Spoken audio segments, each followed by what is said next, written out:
Ce débriefing sera un peu brouillon à l'image du match Botswana-Tunisie qui s'est soldé sur le score de 0-0. Vous voyez les détracteurs du football africain qui vous disent que le football africain c'est très très mal filmé, qu'il y a des coupures pendant le match, que ça se joue sur des champs de patates, que c'est du catch et qu'il n'y a pas de contenu, etc. etc.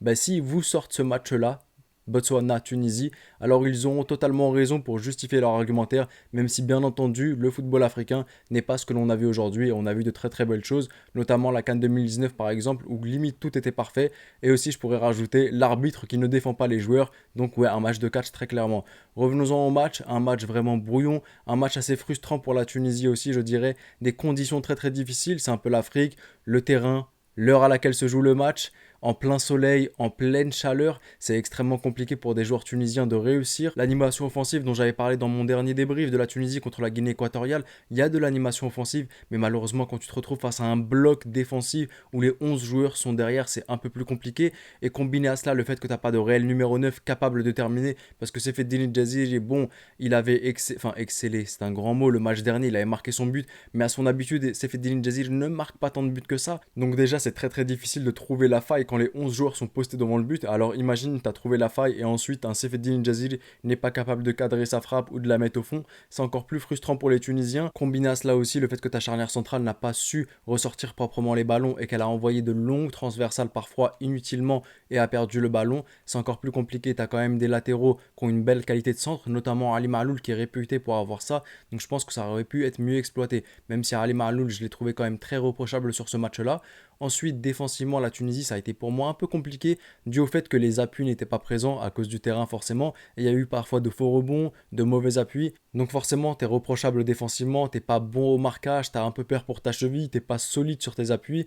Mais j'ai pas envie de critiquer la défense parce que je sais à quel point ça peut être dur défensivement de défendre sur ce genre de terrain et qu'on peut vraiment avoir peur de se blesser bêtement. Et enfin, je vais vite fait terminer avec ça, c'est le coaching. Je reproche quand même à Jalel Kadri d'avoir fait rentrer Ferjani Sessi à la place de Djebeli. De Issam Djebeli, pour moi, Ferjani, il est dépassé. Ferjani, il est vraiment dépassé. Il est rentré en jeu, il a eu un carton. Tu sais que ce match-là, il va être intense. Tu sais qu'il y aura de la nervosité. Tu sais qu'il fait chaud, il y aura de la chaleur. Et Ferjani, c'est Ferjani. Il a joué aux Zamalek. Voilà, je sais très bien de quoi je parle. C'est un petit nerveux. Donc, c'était pas vraiment la peine de rajouter cela. Ensuite, il a dû se limiter énormément parce qu'il avait son carton. Donc, ça a pénalisé aussi l'équipe parce que Ferjani n'était pas vraiment à 100% sur les hommes et sur les adversaires.